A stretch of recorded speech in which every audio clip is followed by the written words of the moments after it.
What's going on, everybody, and welcome back to Season 2, Episode 38 of Hit the Books, the podcast where we dive deep into the world of sports and sports gambling. Each episode, we break down the latest news and trends, provide analysis, and offer up our best bets and betting advice. So let's jump into this week and hit the books. On this week's episode, we got the third round of the NHL and the NBA playoffs underway. We're all super thrilled about that one. Not to mention, in the MLB, we released our first power rankings of the year. I want to look over some early season statistics.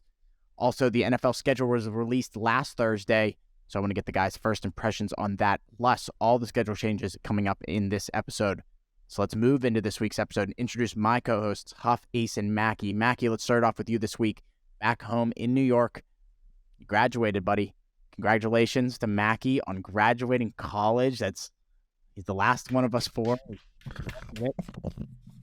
Claps from all of us.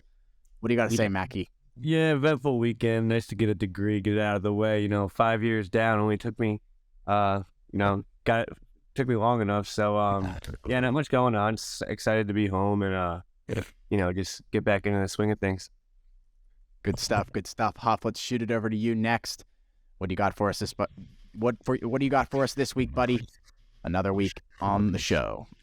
Yeah, what's going on? Happy to be back. Happy to see those Vegas Golden Knights in the Western Conference Finals. Denver Nuggets with a big performance in Game 1. Just riding those picks right now that I've had on the future, and both looking pretty nice right now. Vegas is a favorite in their series. I'm excited about that. We'll get into that in a little bit. But other than that, not much going on with me. Two pretty uneventful weekend for myself, aside from Mackie, who had a pretty big one. So, other than that, not much else. Happy to be back. Good stuff there. And let's finish it off this week with Ace. Ace, what do you got for us this week? Pretty eventful start to the episode for you. Yeah, definitely.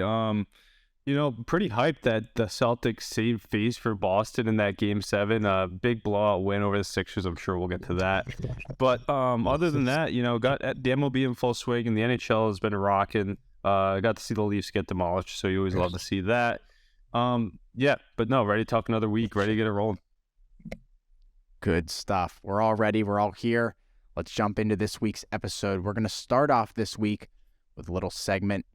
Your three most despised, most hated sports teams on your list. All right, I'll start. Third. My first one is a pretty obvious one. I'm not a big fan of the Philadelphia Flyers. That was the big rivalry when I was a kid. I think died down. It's definitely died down, over the years, but Pens and the Flyers always had a good rivalry.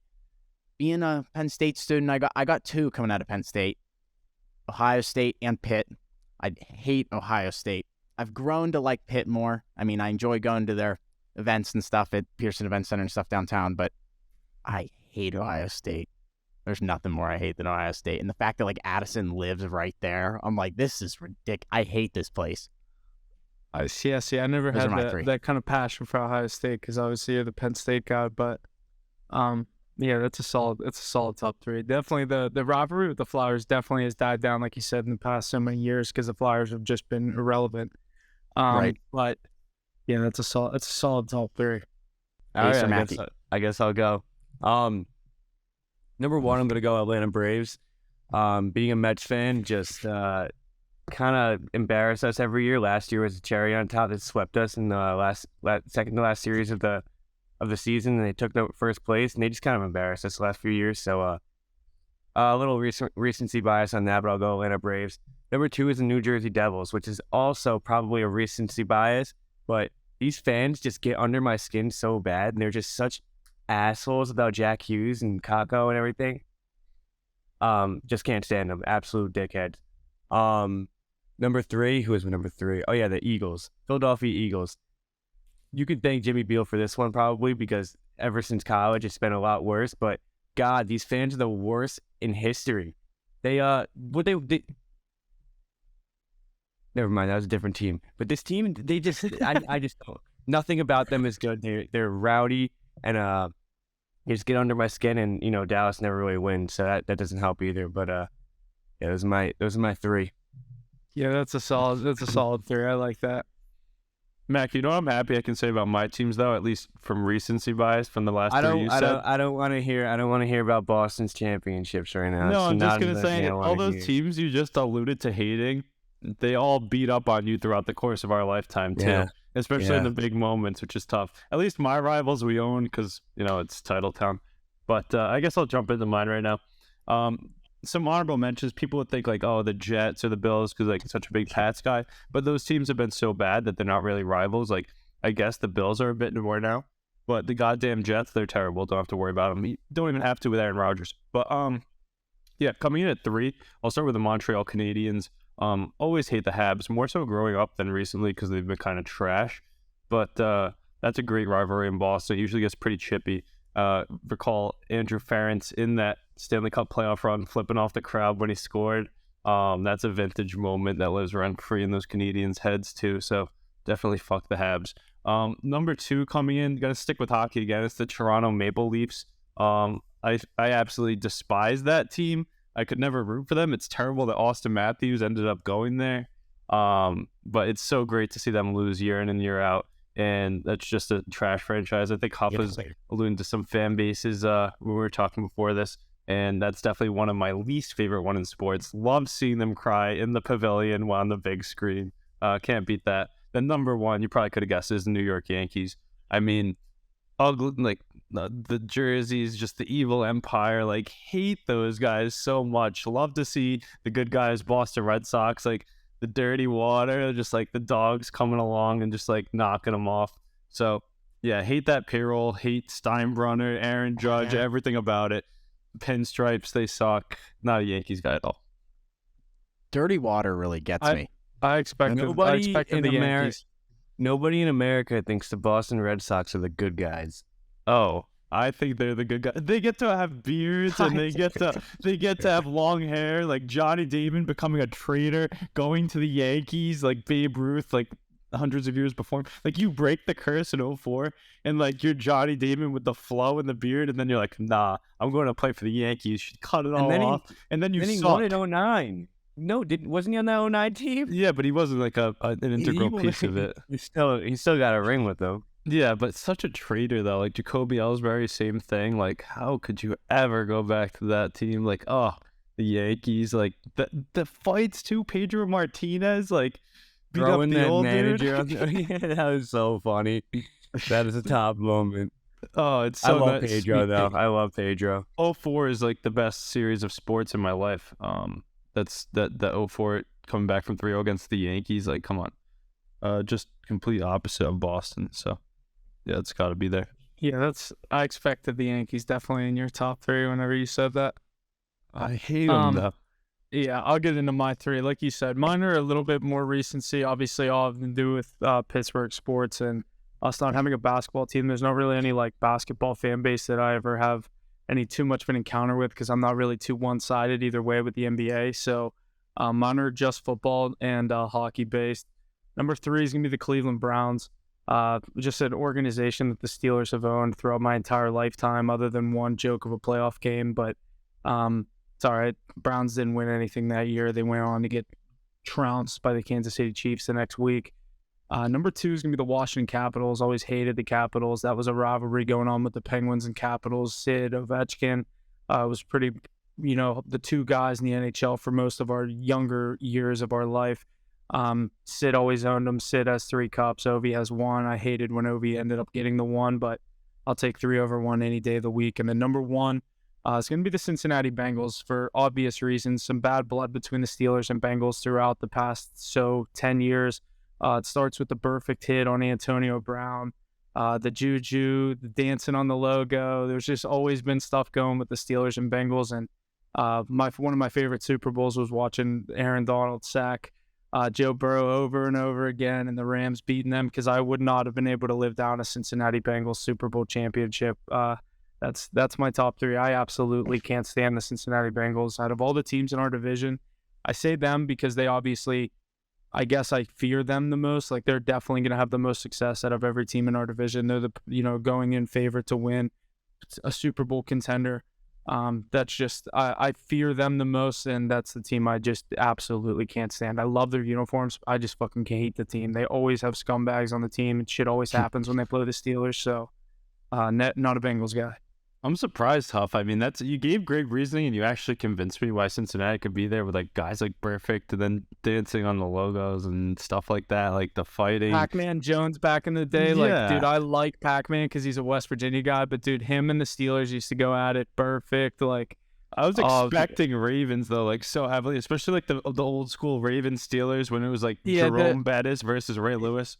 I was gonna say that, I'm more of a fan of Ravens players than I am of Bengals players. I like Burrow and I like Chase, but like I was always a Ray Lewis guy. I always loved Ray Lewis. I always loved Terrell Suggs. Like Lamar. I always like, yeah, I'm not. See, I like Lamar, but like I'm not like dying. I'm definitely gonna pick Joe Burrow. You know what I mean? Like that. We're talking that, but yeah, that's the main reason. I don't hate the Ravens. I hate when they beat us because their fan base is obviously very arrogant about when they play the Steelers and when they beat them, but Steelers go the same way when we beat them. It's a divisional rivalry, AFC North. I mean, everyone kind of hates everyone. The Browns are just kind of the little brother of the division. So, but like I said, Browns, Caps, Bengals. You could throw honorable mention the Ravens and just take the whole AFC North in that top four. I thought that Jesse's pick of the Flyers is just the perfect Pittsburgh pick, though. Like that Philly like Penguins Flyers matchup. Oh, that's such like a brutal one. Funniest thing, I went to the Stadium Series game with one of my buddies up in Pittsburgh. Not even a Flyers or Penguins fan, but rep the Claude Giroux jersey. The amount of chirps, like stray chirps thrown my way throughout the whole stadium was hilarious. I was just laughing the whole time. I was like, well, thank God I'm not a Flyers fan. Yeah, they're definitely Flyers are up there, but like I said, they're just when's the last time Flyers made the playoffs? I just know that the chirp that everybody was saying at the stadium was like 1974, whatever year they last won a cup. People kept saying that to me. Yeah, I'm like, what? I'm like, what is that? And my buddy's a Flyers fan. It's like, we don't talk about that. I was like, that sucks. That's good. That's good. All right, boys. Solid top threes here this week. Looking forward to doing that each and every week. Let's jump into this week's episode. Let's start off with the NHL. The voters struck down 3 proposals to approve a new Coyotes arena in Tempe, Arizona. The NHL is terribly disappointed and will review options with the team moving forward. What do we think unfolds for this franchise, boys? You know, the NHL deputy commissioner today said that he doesn't foresee the team playing anywhere other than Mullen Arena next season. This is all just very up in the air, all this arena stuff and this team moving and things. I saw a list of different cities like Quebec City and Atlanta and all that junk. So I'm curious to hear what you guys think. I saw one that, speaking of the relocation factor, I saw one that the Utah Jazz owner is very interested if this team goes for sale and moving them to Salt Lake City. Get a team in Salt Lake City. I like that. I've seen Houston as a proposed spot too. Texas is just growing. Why has Houston always been so big? Are they just going to play at the Toyota Center? Like, I guess anywhere with an NBA, anywhere with an NBA arena, in my opinion, is immediately in play, right? Because they can just immediately take over that arena. Yeah, that's not a bad theory either. Pretty much, yeah. And like I know, like there's some places that have like, I don't even know, like huge. Jesse, you would know more than us. You go to all these cities and go to these huge venues. Like, are there cities that all of them have ice? That's what I mean. They do, because they all do Disney on Ice. They all do all these other shows that bring in money. So they have ice. Whether it's a convention center or something, like they'll figure it out. But like I just feel like, in my opinion, the cities, when I think of an NHL or an NBA team that needs to relocate, first one I think of is where cities, like for example, if an NBA team needs to relocate, like not saying Pittsburgh's the best market, but like, hey, we already have the venue. Like play Penguins and whoever's going to come here for the NBA team from Pittsburgh, and like. I just feel like it's a lot easier than building a new arena, you know what I mean, going through that whole stress of $1 billion construction project. But Ace, go ahead. Yeah, I just have 2 points really on this. The first one was I was pretty surprised. You see the players on social media like Clayton Keller kind of disappointed that didn't go through. I'm surprised that they don't want to get out of Arizona and play in a bigger market. Maybe they just enjoy living there, or they've been there their whole career. You'd enjoy living it's there. Nice to live there. Yeah, You're probably not wrong. That's definitely got to be the only reason. And Keller's like their franchise guy. But it also takes away from Austin Matthews looking there, you know? Yeah, no Matthews isn't leaving Toronto, and it was too big of a market. Why not? They can't win anything. He's just a superstar on one of the biggest teams in the league. I don't think he'll ever leave there either. Oh, I do. I think he'll leave eventually, 100%. He re-signs this year for sure, though. Yeah, maybe not yet, but I don't think he wins the cup there. If he doesn't win one and he's a dinosaur and he chases a cup, I could see that. But my second point on that before we get to that, on this Arizona Coyotes arena thing, I just honestly hope that it stays in the U.S. I don't hope they go. I hope they don't go up to like Canada and Quebec City or something like that. Ontario, all those different areas they always talk about putting a team in. Like, just keep it in the U.S. Sad to see it go. I remember the Phoenix Coyotes. I mean, Shane Doan and them. Come on, it's like the Atlanta Hawks all over again. Atlanta Thrashers, my bad. Thrashers. I was gonna say, you mean the Thrashers? They should throw a team back in Atlanta. They already had one there. Was it just not succeeding? Is that why they got rid of him? I don't know if I don't remember how that worked. Arizona. I remember the Atlanta Thrashers. I just feel like there was no one at their games. Matt Sundin, Mark Savard, Keith Kachuk, Armstrong, Ilya Kovalchuk. Yeah, Kovalchuk. I just remember Atlanta's Buckland started his career in Atlanta. He started there? Yeah, that's when the Winnipeg Jets, before the Winnipeg Jets moved to Winnipeg, they were the Atlanta Thrashers. Yeah. And when he was a rookie or his second year, they were still in Atlanta. You can get a Thrashers Dustin Byfuglien jersey. That's Dusty. Yeah, Atlanta would be a cool team. I don't think Atlanta has a big hockey following, though. No, but, like, my thing is, like, I know the Coyotes are in the West, and, like, if we're talking, like, me and Addison got on a conversation the other day about all these expansion teams. This is just, like, true expansion. This is, like, a relocation. This is a whole different story because they're already in the West, so they probably would look to stay in the West, I would assume. But if they're coming to Quebec City or any of these, Hartford I saw was an option. That would be sick, the Hartford Whalers, if they came back, but I don't know. I just feel like the West is where they are. I feel like Salt Lake City is the easiest move if they're moving.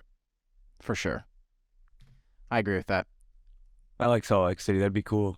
Curious to see what ends up of that stuff. So we'll make sure to keep some tabs on that. But let's jump in and review the second round of the NHL playoffs. Starting out, the Dallas Stars oust the Seattle Kraken in Game 7 by a score of 2-1 as Roope Hintz, right? I said that right? Yeah. Roope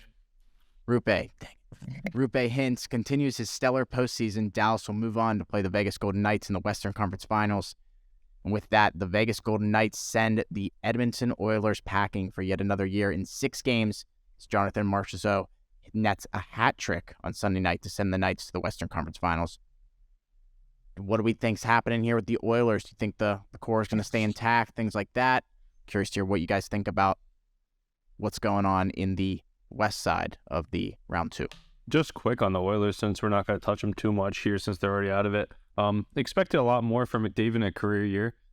Surprised that it didn't even go 7, but the Knights are a wagon. They've been there before. We talked about them all year. I think you just got to reshuffle around them. I mean, they didn't really have anybody that helped. They've been trying to add people. It didn't really work out. It's just still the Draisaitl McDavid show. Find the goaltender. Find some defensemen. It's out there, but you just got to do it correctly. I'd move some of those depth offensive pieces. You already got McDavid and Draisaitl. Yeah, I don't know if McDavid's ever going to really find success out there. The back end is just not it. They can't figure it out year in, year out. They've known the problem for the past 5-6 years. It's just they can't get it done. They can't figure it out. You brought in Jack Campbell who had a stellar season in Toronto and shits the bed. It was a fluke season. So I don't know. They got to figure something out. McDavid's going to start getting frustrated. Yeah, this is one. I don't know how many more years we're going to have of McDavid and Edmonton if they keep this up, but I was hyped to see Vegas advance here. So not much else coming from me on this series. Just glad to see Vegas advance. I think that's going to be a tough series with Dallas, though. I don't know if we're on that yet, but I do think it's going to be a hard series. Yeah, definitely. I mean, we've seen Dallas. Every single year in, year out, they love going to Game 7 more than anyone else. And those Golden Knights, you guys have been on them for a while. Huff's been on him since he's been there at least. But yeah, they're tough out. They've been there. Great coach with Bruce Cassidy too. I mean, he's been on these runs with the playoffs before. He's been to the Stanley Cup and lost. Yeah. Just like the core of this team. And they have some proven winners with Pietrangelo and whatnot.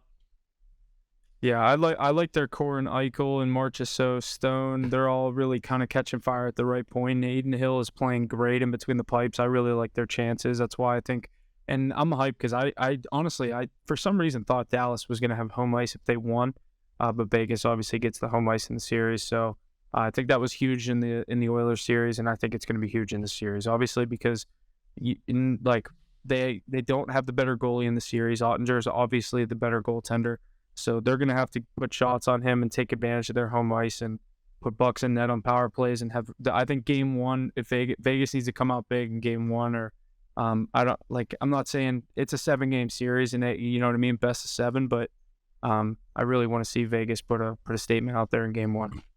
I honestly have the Knights in this. I'm riding with you guys. So I think I might throw in a future. Even though I like the Panthers, I think Mackey does too. I might at least take them to win this round. Jesse, do you have the odds on that by any chance? Vegas to win this round? I believe they're probably like minus 140. It is minus 140. Minus 140. They're both minus 140 plus 115. Hurricanes are minus 140 and the Knights are minus 140 to win Let's this not series. discredit the Dallas Stars. Look at what they did. They have Joe Pavelski, Jason Robertson, Jamie Benn, Rupe Hintz, Tyler Seguin, the defenseman Heiskanen, and they have Lindell. They have, what's his name, Ottinger, the net. I mean, that's a good team. But the only thing that does scare me coming into this series is the suffocating way the Knights play and how loose Dallas played against Seattle Kraken. I mean, that's not that talented of a roster, even though we like them. But they gave up a lot of goals, and I expected more to Ottinger. Mackie, what do you think about that?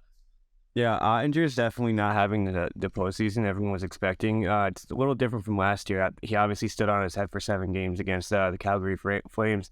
Fell a bit short, but the Stars have been favorites two straight series, yeah, and it hasn't been Ottinger that's been winning them games. It's been that offense, that stellar offense. Rupe Hintz is having an incredible postseason. Obviously, you have Sagan, Pavelski. Pavelski's putting up the goals. JB Ben too, but this team is not relying on their goaltender, and he hasn't really been performing. So I do really like Vegas in this series, and I am probably going to end up taking their future before game one. But if Ottinger can catch hot, I mean, this team is really scary. But he's been off his game. I don't think his confidence is there right now. So I don't really think Dallas gets out of this. I think Vegas applies a little too much pressure, and they're honestly probably the better team in my opinion. But like you said before, the better goaltender should definitely be a big factor in this game. And if Ottinger is playing his best hockey, he's definitely a better goaltender and can steal the series. Both teams have a lot of playoff experience, a lot of Western Conference Finals experience on their roster. I think guys like Joe Pavelski are going to play a huge role. He already has throughout the playoffs. But I really like Bruce Cassidy and the Vegas Golden Knights here with the home ice advantage. I really think this team's due. I mean, they don't have a franchise Stanley Cup yet, so it might be about time. Here's a question I have for you guys, though. Do you think the winner of this series do you like the winner of this series to win the Cup, regardless of who it is? I like the winner of the Eastern Conference Finals to win the Cup. Yeah, I like in this order. I like the Panthers and the Knights, and then I like I'm on those two really. Those are my Cup picks. I just think that the winner. I mean, the Canes are playing incredible hockey, and we've always the problem with them is, are they going to perform in the postseason? And I don't even think they've gotten past the second round since they've been a powerhouse organization. So they got over the hump. If they can get past this Panthers team that has all the momentum in the world right now, I think they can definitely take it to either of these Western Conference Finals teams. The East has been a wagon the entire season, so I still expect the Cup to come out of the East. You know what's crazy is we talked about people that are due for wins or due for championships. I'm gonna say all 3 of these teams, besides the Panthers, but like you said, the momentum they have is massive. They're playing great hockey. Nobody wants to play them. They're a buzzsaw. But those other 3 teams, those are the teams where you're lucky to say, who's due for a cup? Those 3 teams the last few years are due to win a Stanley Cup. They've been right there. Panthers. I was just gonna say the Panthers are kind of the Lakers this season. They're both just teams that turned it up at the All-Star break and didn't really look back. So pretty cool. You don't really see these low seeds this deep in the playoffs usually. Yeah, we'll give our series prediction when we get down to the rest of the Eastern Conference and Western Conference final stuff. Yeah, you guys did pretty good there, giving an overall overview of the Western Conference series. Vegas and the Stars, Game 1 here on Friday, Game 2 Sunday, Game 3 Tuesday, Game 4 next Thursday, so lots to look forward to as we get more into that series. Moving over to the Eastern Conference, the Florida Panthers send the Toronto Maple Leafs home in just 5 games, as well as the Carolina Hurricanes sending the Devils home in 5. The Panthers, who are plus 115 to win the series, who are the last team to make the playoffs, will play the Carolina Hurricanes. Like I said, they're minus 140 to win their series. Who do we see from this matchup heading towards the finals? Yeah, I already kind of touched on this, but I do think the Florida Panthers come out of this series. Two teams that are playing incredible hockey, but the Panthers, honestly, I like their roster overall. Matthew Tkachuk has proved to be one of the most valuable playoff players of this season, definitely. But in the past few years, this guy is just an absolute animal, putting the puck in the net and setting the tone. So obviously, a huge plays a huge role in this series.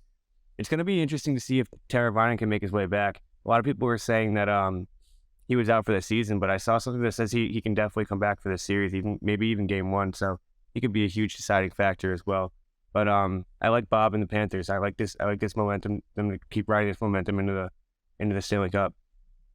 Yeah, Mackie, I think one thing that I really agree with you, that most people didn't really take into consideration coming into this playoffs, is that Panthers roster. I mean, it's deep on offense, and those guys have legs, and they can put pucks in that. They have Matthew Tkachuk, they have Sam Bennett, they have Anthony Duclair, Louis Tarainen, they have Verhaeghe. Verhaeghe's been putting pucks in. And then we didn't even say Barkov yet. I mean, that's a deep lineup. Gudas is playing great hockey on the back end. Paul Maurice is chasing a cup, and he gets to match up with Brendan Moore here again. But that star-studded Hurricanes team is not going to go down easy, especially with the home ice advantage, which really scares me, is if this goes to 7 and they're at home in Carolina. But we've seen that they're beatable there this year. I think the Islanders took them out there, and so did the Devils maybe once. So I think it's going to be high scoring. I'm going to love the overs here with so many stars on that Hurricanes team. The addition of Brent Burns. I mean, this team, I've said it a lot on this podcast, but this team is the most due for a cup out of all of them. All those names, I could list them off for the Hurricanes too, but I think with the weaker goaltending, even though Bob's playing good, I like a lot of goals here, but I'm going to ride with the momentum, like Mackie said. The Cinderella story, it's the NHL. How many times have we seen 8 seeds win in our life? A lot. I'm curious to see who Huff sides with here, but I've got the Panthers at plus 115 taking the series. I'm not as confident, you guys. I do like the Panthers. I'm going to ride the momentum, but I think there's a chance that the Panthers could start the series down 0-2 in Carolina. So that's the only thing that's faded me away from taking that Panthers to win this series pick or to jump on it so quick. But I definitely think the series is going 7. But I think there's a chance that Carolina could start this series up. Obviously 1-0 for sure on their home ice, if not 2-0, and that's the only thing that scares me about going against Carolina, because like you said, the way they play on home, it's a complete opposite on the road. And the Panthers, the way they play, if they're able to put pucks in the net and Bobrovsky's able to keep them in the game like he has throughout these entire playoffs, I can't fade this Panthers team. This is a really tough series for me. I just think it goes for sure 6-7 games, but I'm going to go with the Panthers.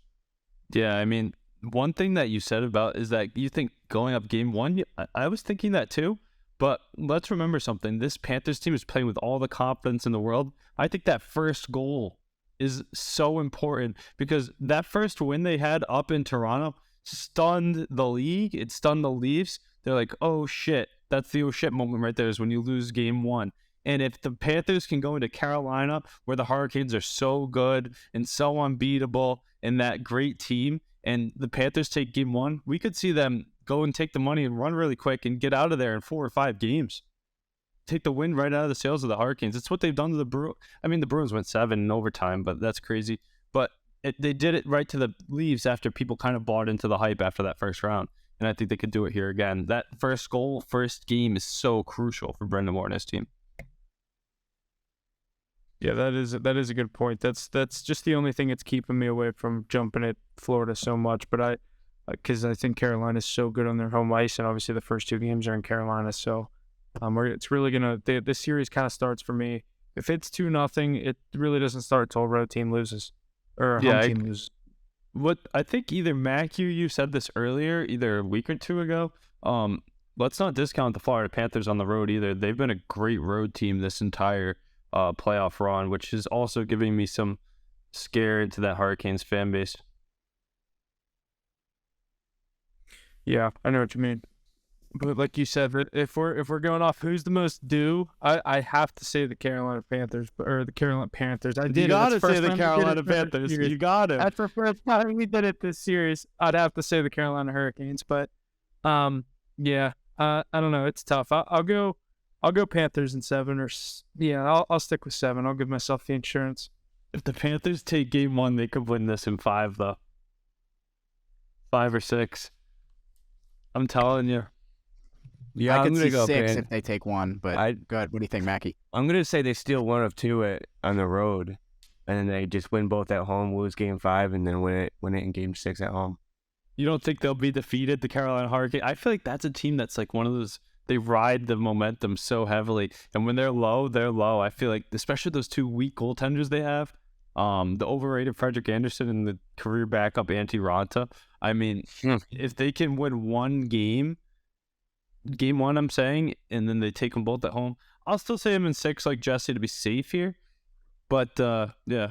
But before I lose this thought, you want to know something we should do? Post this up on social media. Teams most due to win the Stanley Cup. That's a good stat. We say it a lot.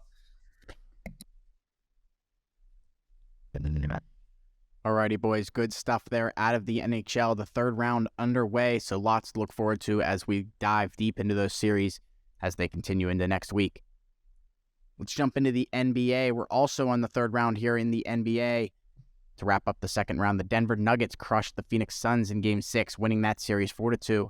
Phoenix, who traded for Kevin Durant at the trade deadline, have been blown out in elimination games on back-to-back years. Pretty disappointing there for the Suns, but Nuggets move on.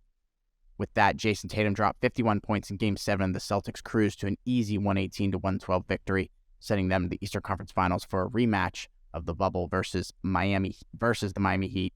Tatum's 51 points were the most in a Game 7 in NBA history, passing Curry's 50 points that was set just last series versus the Sacramento Kings. So more records being broken, more things happening as we move into these next series. The Miami Heat and the Boston Celtics taking over the East here. Lakers beat the Warriors in Game 6, 122-101, closing out the series 4-2. Lakers will move on to the Western Conference Finals where they'll face the number 1 seed, the Denver Nuggets. Lakers are 7-0 all-time in playoff series versus the Nuggets, while the Lakers come in as underdogs, plus 125 to win the series. With that, the last series in the East, the Miami Heat defeat the New York Knicks in Game 6 by a score of 96-92, sending the Miami Heat to the Eastern Conference Finals to play the Boston Celtics. This will be the first 8 seed to make the Eastern Conference Finals since 1999. So let's jump into these series here. Let's start with the East, the Miami Heat and the Boston Celtics. Ace, your Boston Celtics, Game 1 here starting tonight. What do you think?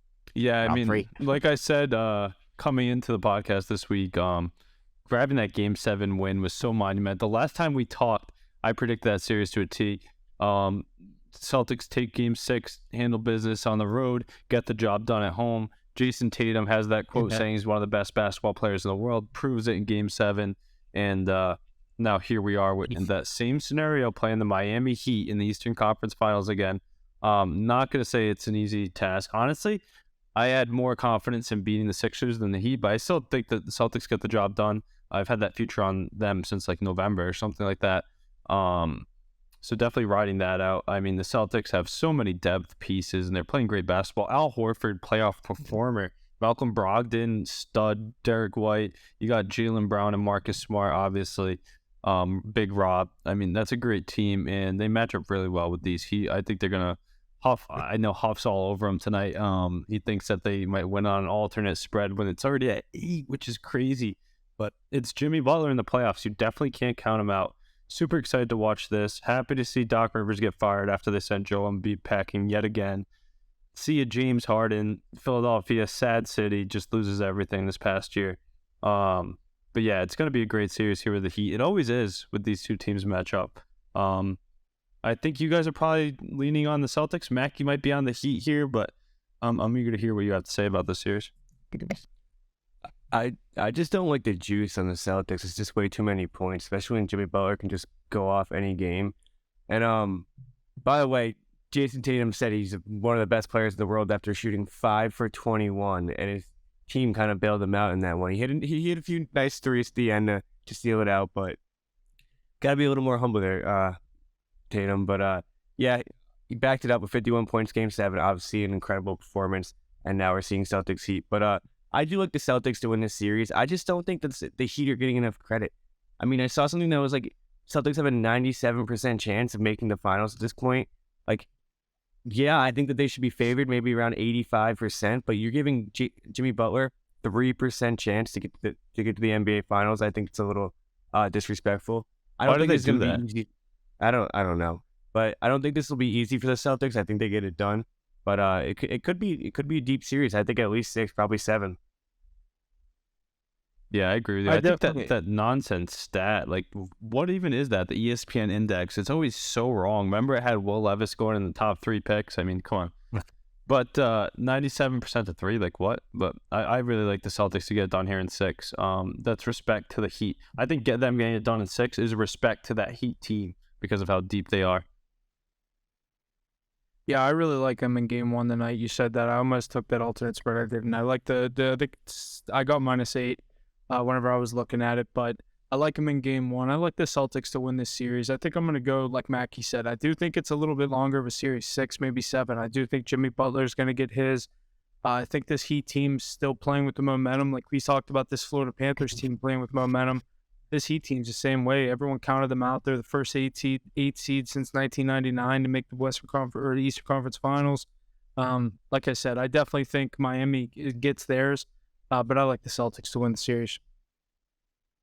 Yeah, the one thing that scares me about the Celtics team, not so much in this series, but whoever they play in the finals, if they get there, is that their inconsistency of getting the job done at home. I mean, they do come back and bounce back on the road, like we saw in Game 6 in Philadelphia, and then defended home court in Game 7. But it's 2-2 series, Game 5, and you let the Joel Embiid take over, and you lose Game 5 at home. You go into the NBA Finals against the Nuggets, and you're not going to be able to bounce back from that. So. Not so much in this series, like I said. I think that even if they drop a game at home, they'll be able to steal one back on the road. But that's scaring me from this team winning a title this year is their inconsistency of taking care of business at home. I mean, the Boston Celtics, I'm going to say it again here, we transition sports due to win a championship as well. They've been there. I mean, this core, the team that they've built, still the one thing that's crazy, though, nobody really talks about it. I mean, it's basketball, though, so it doesn't really matter too much. But Joe Mazzulla, Rhode Island guy, first-year head coach in the WVU guy. You also always forget to say that, WVU guy. Yeah, WVU guy. Rhode Island. It's crazy. Well, the thing is, a lot of people are WVU guys. Not many are Rhode Island guys. Yeah. But there's like 7 people in that state. Yeah, it's crazy, though. I mean, hey, we'll take the free publicity whenever we can get it. But I'm so excited to watch the Celtics team go off tonight and for the rest of the series, and hopefully we can get a Celtics-Lakers championship down the road, but that Western Conference is going to be a lot tougher than these Celtics who are sitting at -600. Alrighty, boys, good stuff out of the Eastern Conference. Let's shoot our way over to the West. Los Angeles Lakers and the Denver Nuggets. This series has already started. Denver up 1-0 on the Lakers. Game 2 here on Thursday. Game 3 to follow on Saturday. What do you guys think is going to happen in this series here? Lakers and Nuggets.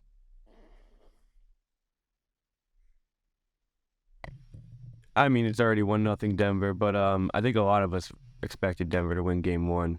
Ace, I know you played the Lakers for half a unit, but that was probably just the value on it, I'm assuming. Yeah, this Nuggets team is really hard to beat at home. They haven't been beat at home in the postseason yet. I think they had a pretty long streak in the regular season as well, not losing at home. So, with them having home court throughout the playoffs, it's going to be hard to overcome that. But I don't know. I think they could definitely be beat. If anyone's going to beat them in the West, it's definitely going to be this Lakers team with been playing best record since the All-Star break. That team is built for a championship now. You bring in the right role players around LeBron and AD.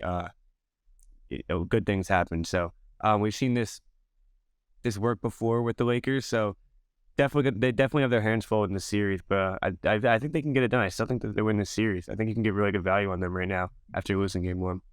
Yeah, and what's crazy is I think we'll get some good value on them in Game 2.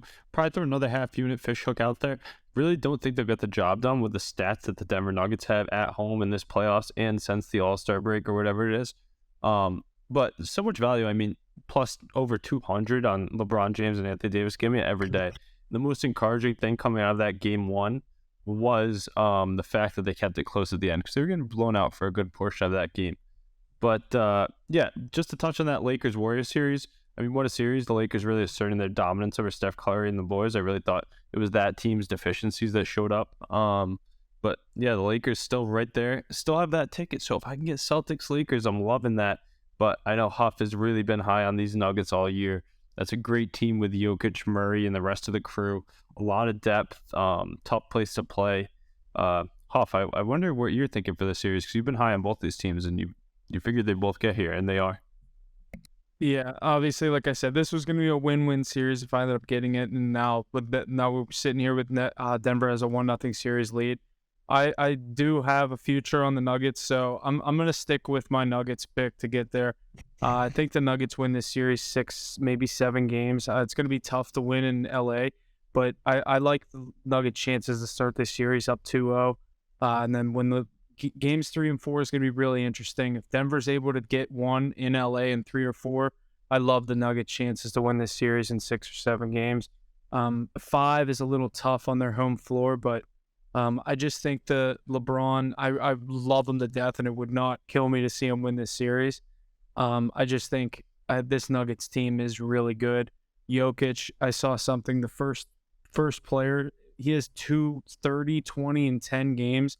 The only other players with it, one are Kareem and Wilt Chamberlain. Like this Jokic, the Joker, whatever you want to call him, he's the best player in the league right now, and I think this is the year he gets his ring. The walking triple-double is what they should call him. And I was kicking myself when that game started that I didn't take that prop before just for the value in such a marquee matchup. And remember we hit it on Thanksgiving? I saw someone tweet the other day I should take Jokic triple-double every game. And I think I should do that. I mean, what a game 1. Best player in the world. He's been for the past few years, and you got to assume he's going to get one. So definitely be his year. Yeah, that whole team has been built for a run like this. So I'm honestly going to stick with the Lakers pick, as crazy as it sounds. As good as the Nuggets are, love them value now, too, like Mackie said. I mean, I think you might even get better value after game 2. But I think when you go back to LA, it's going to be crazy. And LeBron and AD can still on the road if they're on. Good role players. We've talked about them this whole run. I'll look into that value right now, but I do like that. I'll probably take them game by game basis is more likely for me. But it's hopefully can go the distance this series, and hopefully the Lakers can pull it out and give us that Celtics-Lakers matchup that everybody loves to see. Yeah, I think Jokic is going to steal the spotlight and just be that guy like he always is. Like he's never the guy that wants the spotlight. Yeah, but he is. I said it. He likes being the guy behind the corner, but yeah, he's like, I'll just put up 30, 20, and 10 in game 1 and don't worry about it. Like, yeah, you're not wrong. I mean, if you're the Lakers here, you just have to defend home court, and you got to hope. Like I said, if they get game 3 or 4, that's not a good look for the Lakers. What about the backdoor cover too? That was miraculous. I did have the Lakers plus 6.5. That was a miraculous backdoor cover. Thank you, Joker, for that missed free throw there at the end. That was big. I keep gassing you up, but that was a huge missed free throw for my wallet. But yeah, I really think the Lakers are the better team, though. I just think, Denver has the best player in the world. He can single-handedly at the end of the game win a game. So, but the role players in the Lakers are just so good, and they feed AD and LeBron so well. I love this Lakers team. They might run into a brick wall here, but I just love this Lakers team. I really think they win this series. Yeah, like I said, it kills me to go with the Nuggets. It's just that at this point, I'm just going with who I've been on with all season. You can't be wrong with either of these teams. They're just both really good basketball teams. Yeah.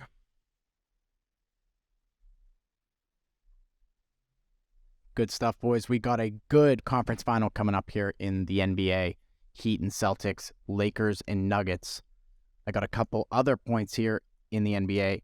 Start off, something to go along with the draft here. The San Antonio Spurs have received the number 1 overall pick in the 2023 NBA draft after seeing their 14% chance for their number 1 pick to draft Victor. I'm going to butcher this. Wembanyama. I was close. To draft Victor Wembanyama. Wembanyama is minus 20,000 to be the first overall pick in this year's draft. Very interesting there. Any comments? Yeah, I think this is the team that everyone wanted to see him go to. I think compared to Detroit or Charlotte, I think the Spurs were kind of the location that most of the NBA fans kind of predicted and wanted to see him go.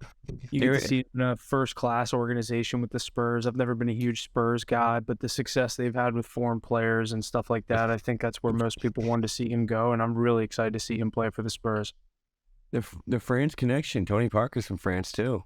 Then, do you see the picture? Do you see the picture of Wembanyama wearing the Tony Parker jersey when he was younger? The Spurs number 9. Yeah, that's so awesome. Yeah, that is really cool. I mean, the NBA wanted the Spurs to get this pick too. Obviously, you don't want to see a player like this go to the Detroit Pistons. LeBron already carried an organization out of poverty, so the next generational talent like this, Wembanyama, I think people are saying he's an even bigger prospect than LeBron James, which is crazy to say, but he can do it. He's definitely that guy. So it's going to be exciting to see this guy play in the NBA. Yeah, I'm just excited that. Oh, you got to. It's just the world that we live in that people say that is because Wembanyama has probably 5 million followers, and like LeBron didn't. You know what I mean? That wasn't a thing back then. Like, imagine social media was a thing back then. Oh, NIL. Imagine NIL was a thing. Oh, his ass went to college. I just think it's great that he's going to the Spurs because he gets to get coached by Popovich there. Not only that, I think I saw a quote today that was pretty funny. It said, Dave Robinson and Tim Duncan must be chuckling seeing the Spurs get him because it's just another big guy to dominate the paint for years to come. Continue that legacy of what they've got going on down there in San Antonio. Also, yeah, I saw him meeting Mbappe today, and he's 5'10". He made him look like a toddler, which is hilarious. Yeah. Did you see the kid shaking Mbappe's hand before Mbappe shook Wembanyama's hand?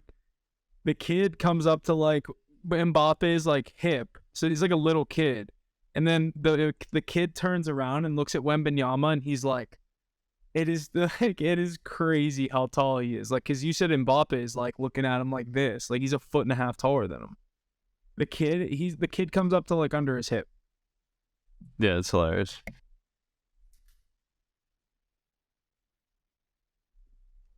All right, my next point in the NBA. Some coach news. The 76ers fired their head coach, Doc Rivers, after his third straight second-round exit. Who do we see getting replaced in Philadelphia? Anyone specific? Mackie, weren't you the one that said, that you saw a couple people that were supposedly rumored to go to be in the... Yeah, I'm not gonna be able to remember all of them off the top of my head. D'Antoni, Budenholzer, Nurse, and Vogel. That's his name, right? The Lakers old coach. Yeah. Frank Vogel. Yeah, Frank Vogel. That's his name. Those are the 4 that were rumored. Woj, according to Woj. So I don't know. It'd be cool to see Budenholzer go from one powerhouse in the East to the next.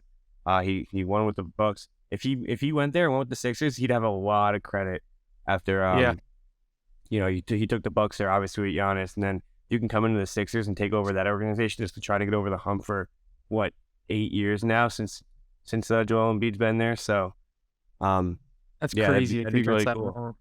It'd be really cool. Yeah, it's insane. I think it's 7 actually. I don't think it's been 8, but I think it was 2014. No, it wasn't 2014. 15? I thought it was 16. No, 16 was Markelle Fultz. Yeah, I think it was 15, dude. That'd be 8 years.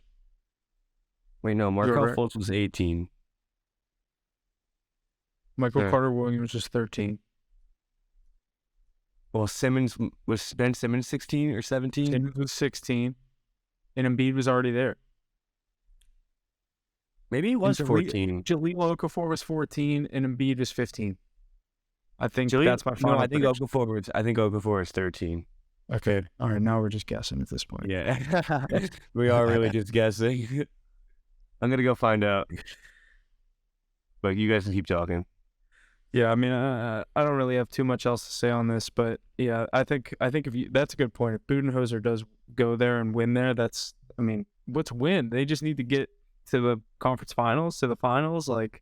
No, they gotta win. They gotta win. But yeah, damn, they drafted McCall Bridges.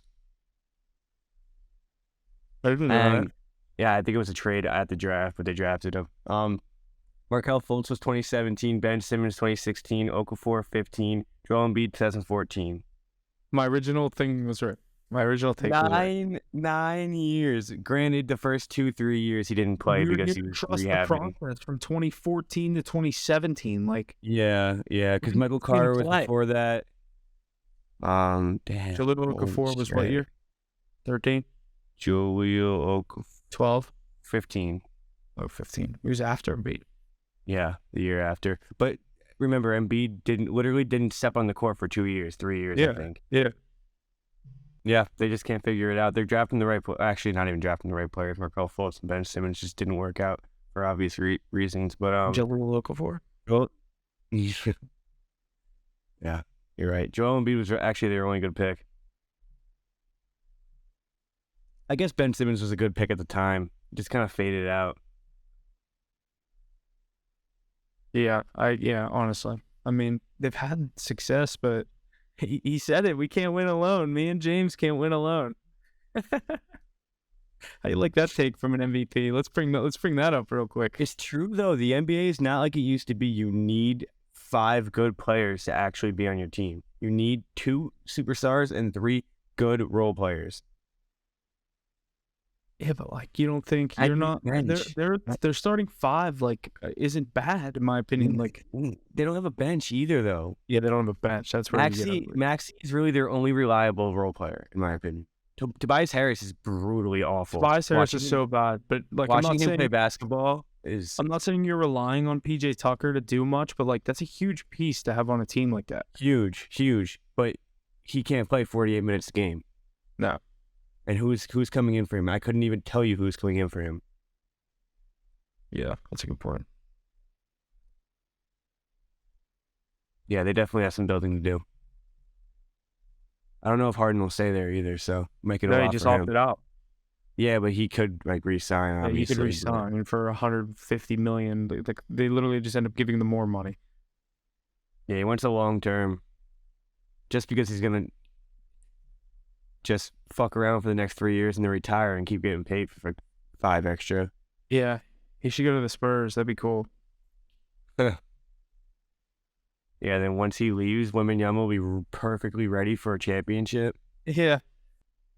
Alrighty, yeah, and this last point, Grizzlies suspend Ja Morant as he flashes a gun on IG Live yet again. The second incident of this in the last few months. What does this do for his career? Where do we see him ending up after this suspension? Big liability.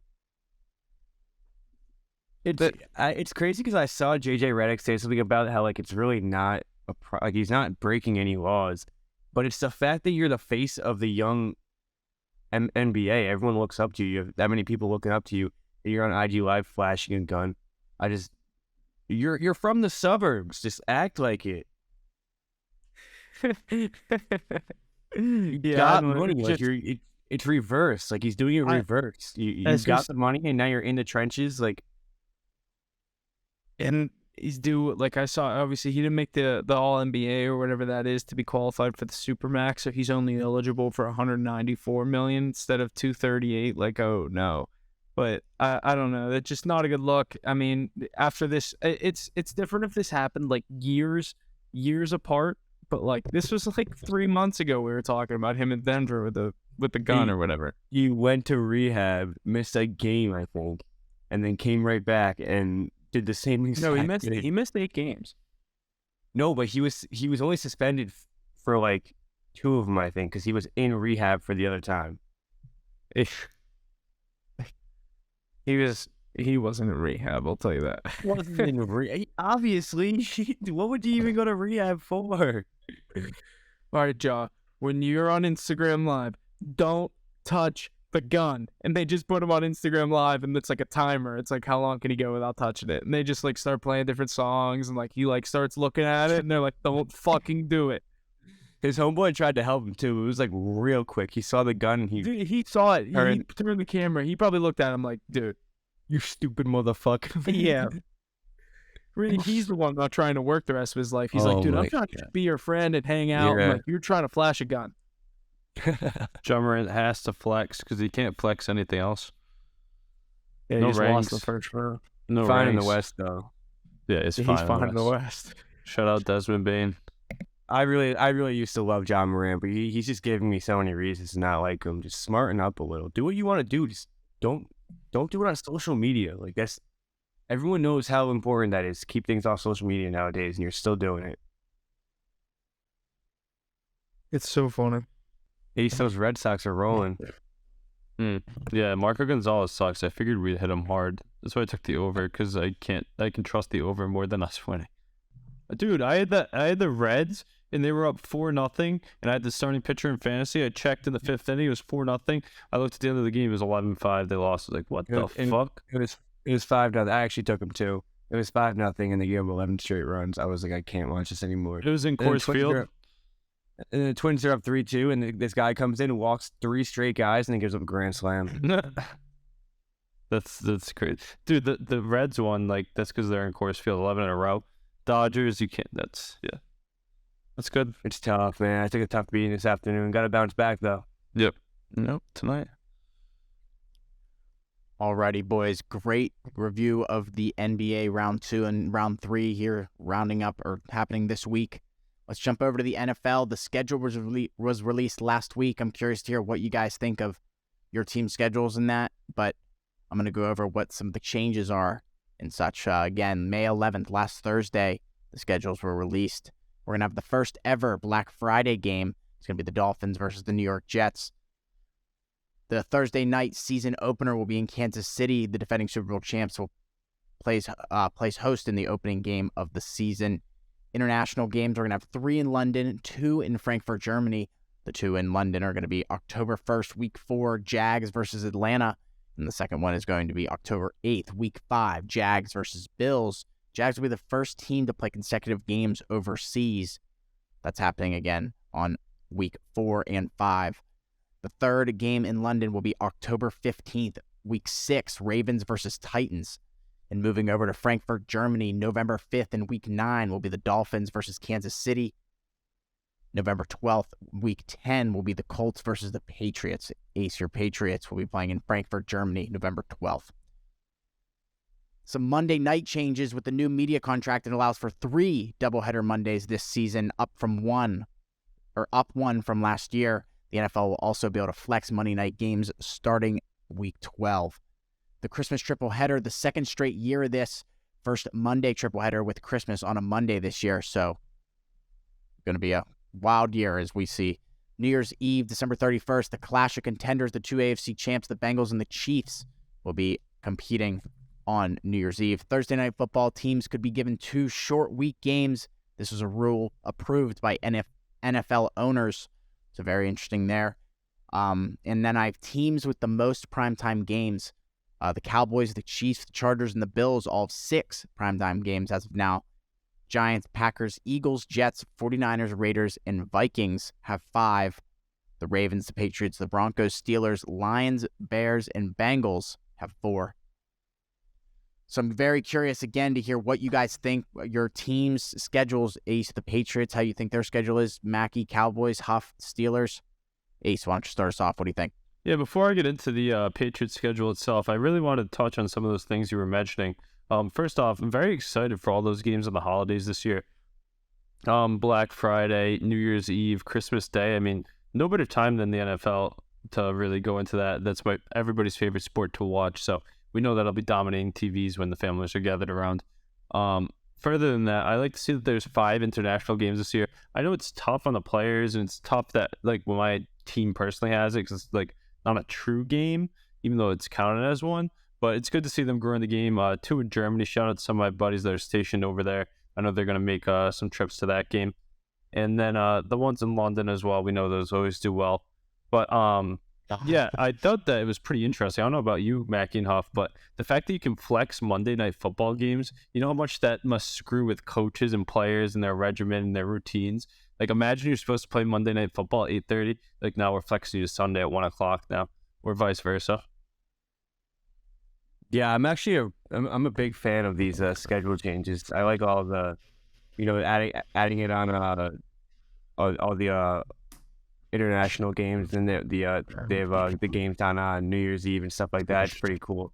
But one thing I wanted to say, everyone talks shit about all these Cowboys and stuff, but They got 6 primetime games this year, along with the Chiefs, Chargers, and Bills. They're 3 powerhouse teams that the NFL love to promote. So those Cowboys are still up there, no matter what anyone says about them. So I like those Cowboys too. I enjoy watching them. I mean, one of the most iconic franchises, especially in the prime time too.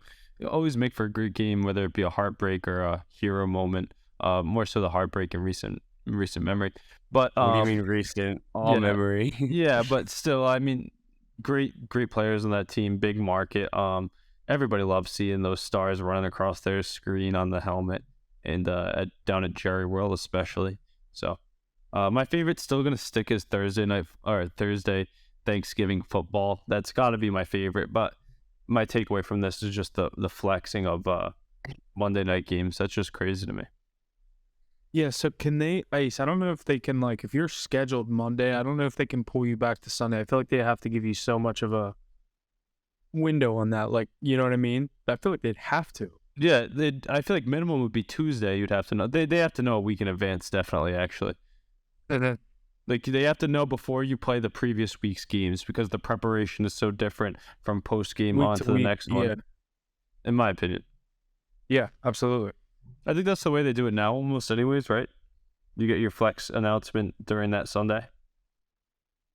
Yeah. So I mean, that's still pretty cool though, because remember when we had to watch Russell Wilson in the primetime so often? I mean, that would have been flexed out for Tua Tagovailoa and Tyreek Hill or something like that plenty of times.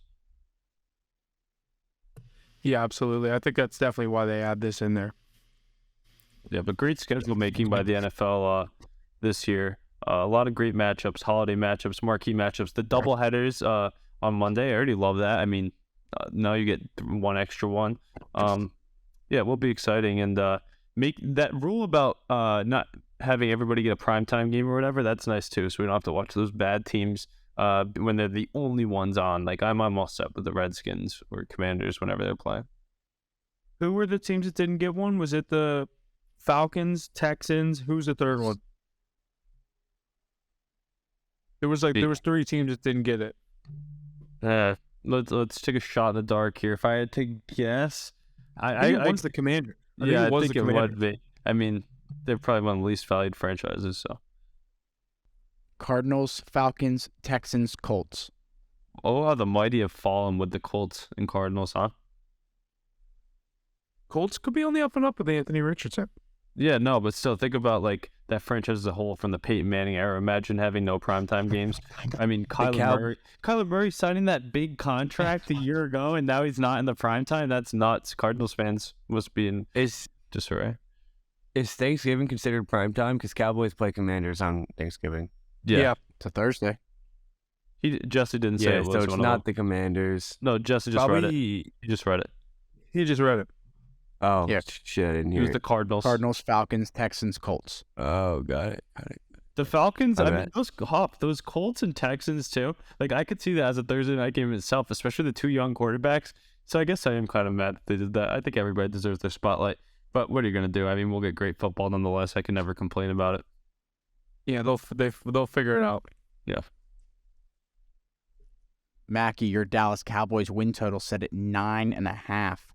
The over being -150. What do you think? I think it's a really good line. I think they'll flirt right around there. Pending how we can close out games. We're gonna have a shit ton of close games. We're just gonna see if Dak can close them out.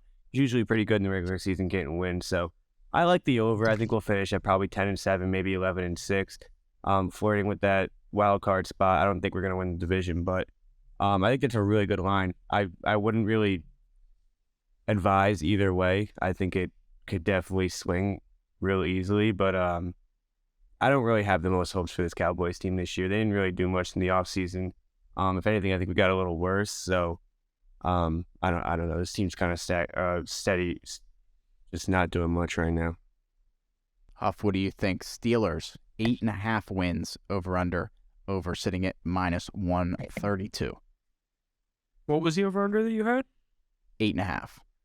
Yeah, I like that over. I was looking at the Steelers schedule. I think it's pretty friendly. A lot of the teams that we have to play that are more upper echelon NFL teams, like the 49ers, we get week 1 at home.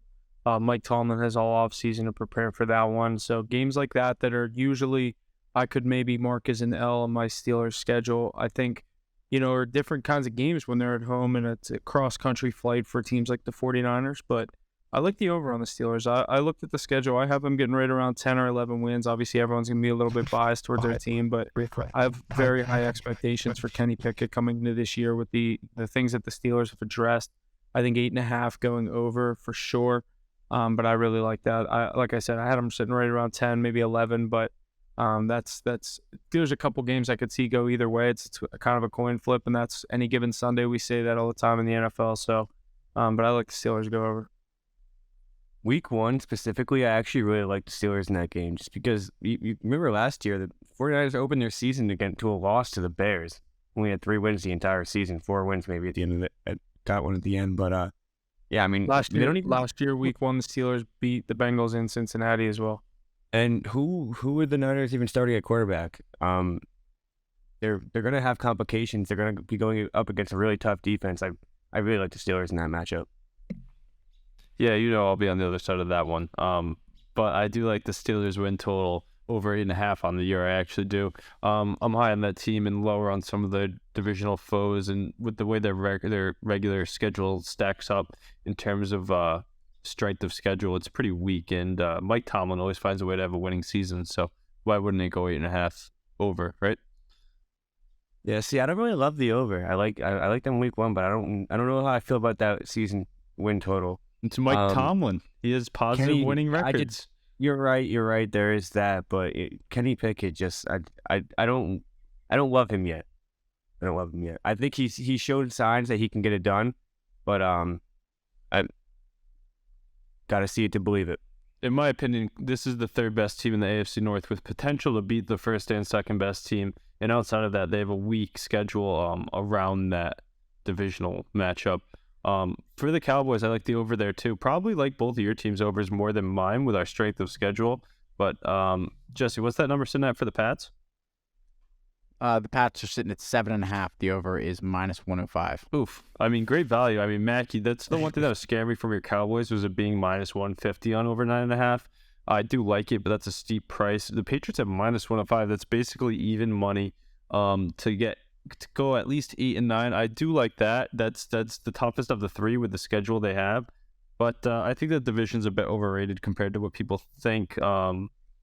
Yeah, I'll ride the over on all 3, which is crazy. But these are 3 good teams. The Steelers and the Patriots criminally disrespected with great coaches, and all they have to do is go 500 or Patriots just under 500. With those defenses that they've built, there's no way that they do that. They're not going to be a juggernaut that's rattling off 13 or 14 wins, but they're going to be in the mix come the end of the season. And to do that, you have to have 8 or 9 wins. So Mackey's team, I really think that the NFC is really weak. I think that the Eagles are really good, but not as good as they were last year. And the Giants are an overrated team. Commanders, that's easy business. I like all of those to hit. The tough thing is going to be those Cowboys having to play in the prime time for 6 games, so their opponents up their talent for that one. But it'll be interesting to see. What's crazy to me, I'm surprised I haven't said this much before, is that the Cowboys, they still have Mike McCarthy as a coach. Yeah. That's sadly, crazy. yeah. I think that guy's an awful coach. I thought that since the first year he went there, and he's still there. Every Cowboy fan thought that he was done after that playoff loss last year. And the first thing Jerry Jones had to say was that he's keeping his head coach. I kind of think Jerry Jones is more of the problem at this point, but yeah, Mike McCarthy is just not the answer. You got to get rid of him. That was a terrible call by him, and that's why I think we're stagnant right now. We're not going anywhere. Yeah, but I still like them to get double-digit wins this year for sure. They could rattle off between 11 and 13, in my opinion, coming in at somewhere. If they don't win their division, then they'll be the first wild card. But if they can win that division, they can be a top 3 seed, in my opinion. Steelers and Patriots, I just think they'll be in the hunt come time. So give me the over on all 3. But maybe a little biasy, but I like that. Alrighty, boys, good stuff there. Lots of good stuff to look forward to as the NFL season comes and approaches here. We will definitely have more segments on that and on what we think our teams are going to do here going into this season. So let's jump over to the MLB real quick. Alrighty, yeah. So we have released our first inaugural power rankings that we're looking to try to do each and every week. Let me run through in the MLB. Let me run through these here real quick. At number 5, we have the Minnesota Twins. At number 4, the Texas Rangers. Number 3, the Atlanta Braves. Number 2, the Los Angeles Dodgers. And number 1, the Tampa Bay Rays. We're curious to hear what our fans think about our rankings as well. I think we got some good comments on this about the Orioles and such. What do you guys think? Yeah, I mean, not up for discussion at all. I mean, we put a lot of work into this. We all sent in our own picks, and it's pretty consistent with what you see everywhere. But those Tampa Bay Rays, I mean, how do you argue them out of that first spot? Best team in the AL East, not like the Baltimore Orioles. We're sitting there a few pegs down. I know people are murmuring that they should be in these rankings, but not yet. We got to wait to give them their flowers. It's only May. That young squad of theirs, I like what they have going down there in Baltimore, but not just yet. Hold your horses. They will be there soon enough, though, if they can continue this strong play. But until then, the only AL East team we had up in that ranking was the Tampa Bay Rays, and rightfully so, in my opinion. Yeah, so and then at number 2, obviously, we have the Los Angeles Dodgers, a team that wasn't too hot to start the season, and a tough, weird NL West to start, as we've seen the Diamondbacks continue this kind of pretty good start that they've had, and the Padres are the Padres. So the Dodgers have had a pretty bit of a tough schedule to start, but they've prevailed over the past couple of weeks, and rightly so, sitting at that number 2 spot. Number 3, right where they should be. You could argue number 2, the Atlanta Braves. Possibly one of the best teams in baseball, top to bottom, whole lineup. Number 4, Texas Rangers. Like we said, I like the Texas Rangers here for reasons we said. Corey Seager, he's not even playing yet, and they're still doing this good. DeGrom, that whole lineup, I really like what the Texas Rangers are doing. And then a team that's been hot lately with Gallo and a bunch of other additions they've made. Byron Buxton, he's been there for the past couple of years. The Minnesota Twins, they've been getting the job done.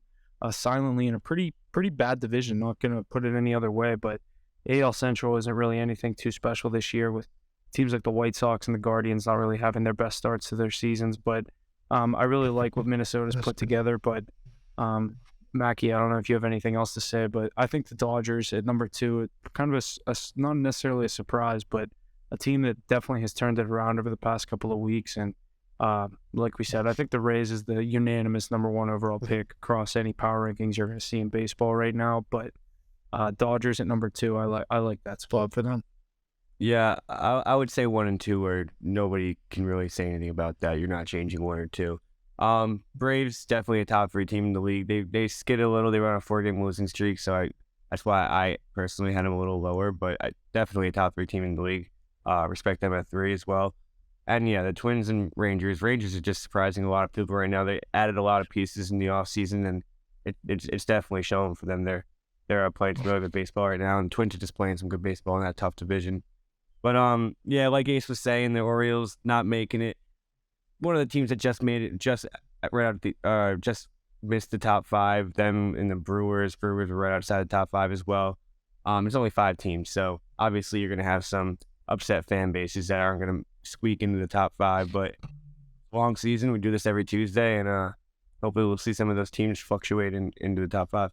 Yeah, on top 5 watch coming the next week. I think we got the Blue Jays, the Orioles, the Brewers, and a few others, but those are the ones that I'm really looking at to make a jump coming into this next week. Maybe those Yankees, they're playing some good baseball recently. I know it's going to be tough to see Ace put them in the top 5, but no, that's all right. In the regular season, they can be ranked as high as they want. When it matters, they don't know how to win. Like those Boston Bruins. Well, at least the Bruins have a cup, Mackie. How about those New York Rangers? We should compare them to those hometown heroes in New York. Or the New York Knicks. Or the New York Knicks, dude. Come on. Like, remember them? Did we forget about them already? I don't even love the Knicks. No, but they just followed suit to the rest of the New York teams. Lose. Aaron Rodgers just signed a bag to do the same thing, too. Oh, I hate the Jets, too. They're Jersey. I don't even count them. Well, your Mets are doing the same thing, so nothing new there. Yeah, well, when you've been doing it for 23 years, you just kind of become numb to the pain, so your words don't really do anything to me anymore. No, what's tough is, who keeps taking those Mets? Me. I don't know why. Justin Verlander let me down the other day, but... Dude, you took him yesterday against the Rays at minus 165? No, I didn't take him. Well, I had him in fantasy yesterday, and I didn't actually take them, but I took him in his in that maybe it was his first start. I think he lost. Yeah, these Mets lines, dude, they've been favorites the last 2 days against the Rays, and they just it makes zero sense. No, to me. I don't wouldn't. get I it. wouldn't have bet him against the Rays. No shot. I think it might have been Verlander's debut this season. He lost. When he gave the 2 home runs in the first inning. Yeah. Yeah, Mets are definitely the most disappointing team of this season so far. I haven't given up on them. I think that they can definitely turn it around. They have the roster to do it. They just need to get the pitching back in order. But, yeah, pretty embarrassed to be a Mets fan right now. I'm not gonna lie. So is it safe to say that I have the best team in baseball out of our podcast right now? At the moment, 1,000%, it is safe to say that. But Let's go Sox. Whenever they're should. supposed to be terrible, they're great. there's an actual chance that none of our teams make it to the MLB playoffs this year. Yeah, well, I mean, Reg Hill had something to say about that for the Buccos today, so you never know. That was a big win today for the Buccos. I didn't really have too much faith in them. They come out in 8-0 performance, and I've had no confidence in Rich Hill. So my opinion on this Pirates team has changed over the past couple of weeks, obviously, as they've caught a losing streak and haven't really looked to pick it back up since. But still sitting second place in the division, a game back on the Brewers. So, but the Brewers are a good team.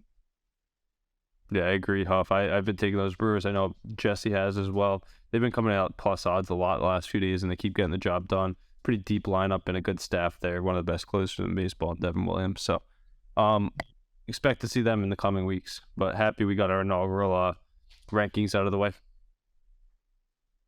For sure. Like Mackie said, expect those every Tuesday when we release those on Instagram and Twitter. So lots to look forward to in the MLB as we're just mid-season now. Lots to look forward to. I got one more point here before we wrap up the episode. Americans have legally bet $220 billion on sports since 2018 per MarketWatch. So That is go insane. America. That is insane.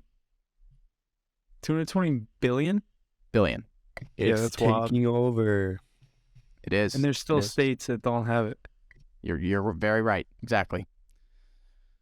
All right, I think that's going to wrap up our episode this week. Make sure you keep an eye out. We're in the Eastern and Western Conference Finals right now, but coming up for the Stanley Cup Finals, we have a DraftKings prize pool. We want to make sure you all get in on it. $1,500 prize pool split across the top 3 winners. So I'm very excited for that. That's all I got to add. Anything else, guys? Yeah, nothing else coming from me. Definitely stay tuned to that for the DraftKings stuff. But other than that, thanks for listening. We'll see you guys next week. Tap in, boys. Big time of the year. This is where the playoffs really matter. Conference finals. Here we go. Yeah, NHL conference finals starting up soon Thursday, so stay tuned for picks. Probably going to have one on almost every game.